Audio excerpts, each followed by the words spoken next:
GM fam. As human reverse technical indicator, Jim Cramer likes to say, there's always a bull market somewhere. But this is a down-only economy, so where's the bull? It's good old-fashioned debt. Here in America, you can even take out a loan to buy your groceries. We're certain that's going to end well. Now, on-chain lending is a little bit different than TradFi. On-chain, we don't have courts, we don't have credit agencies, so we don't get to enjoy under-collateralized lending.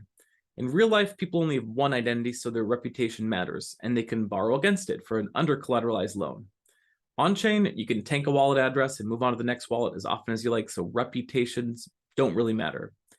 That said, on-chain lending borrowing protocols are having a field day. They're finding some interesting new ways to innovate on this lending formula. In particular, they're focusing on shoring up the user experience for borrowers, and we note two common ways they're doing this: 0% interest and no liquidations. For the sake of 0% interest, it's really easy to see the appeal. When your position requires compounding interest to pay it back, life can be very stressful. You have to make sure that you're earning more from the token you took out than you're being charged on the token that you're putting up as collateral. Otherwise, you're underwater. This is really tough to achieve nowadays. DeFi dollar yields, for instance, often less than US Treasury bond yields, and the higher yields can be super risky. So not necessarily for everybody. Hence, two good examples of 0% interest. Liquidity provides 0% interest for their LUSD coin. Lend ETH, no interest, get LUSD. They've been thriving with this formula, and they're often exemplified as the best decentralized stablecoin. Similarly, QiDao, whose my dollar peg token has hit most every chain and this week is hitting ETH mainnet, they also allow it to be borrowed for 0%. For both Liquidity and QiDao, they're applying a fee on redemption along with a few other protocol fees. Very good stuff. Another popular feature is protection against liquidations. Liquidations are incredibly frustrating for borrowers and very unpopular. Oftentimes, how often do we see crypto prices just wick down suddenly for like 5 minutes? This triggers mass liquidations for users. And who can spend 24/7 monitoring this? Who can sleep soundly knowing that their position can get liquidated overnight? It's a huge responsibility to try and monitor this. On top of it, even if you have the collateral to improve your health, what happens when gas fees all of a sudden spike because everyone's trying to avoid liquidation?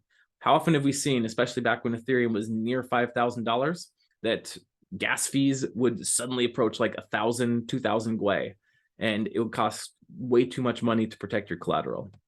Not very fun. So no liquidations become very popular. Alchemix pioneered a formula here: self-repaying loans. You give them the money, they apply all the yield towards repaying the loan. Very friendly, no liquidations. This formula got adapted by Clever, which allows users to borrow against their future convex yields. All the meanwhile, no liquidations, keep earning all of your juicy, juicy bribes. Lendflare is an interesting spin on the no liquidation formula. They allow for borrowing against some curve pools while earning yields. So they avoid the liquidation issue by allowing you to only borrow against like-kind tokens. For example, lend 3 pool, get USDC. Because there's no price fluctuation there, no risk of liquidation.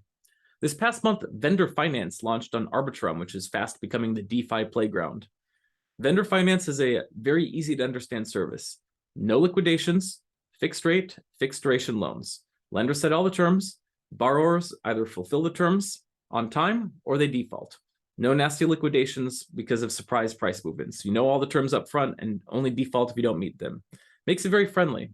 They also allow borrowers to roll over their loans. And the whole permissionless nature of this ecosystem means that lenders can create loans using pretty much any asset they like. So very cool stuff. Very interested to see what develops in the space. Very interested to hear your thoughts. I, of course, only do a slight overview of this, but there's a ton of interesting innovation. So drop in the comments. What features would you like to see in lending protocols? What lending protocols in particular do you like or think are doing innovative stuff?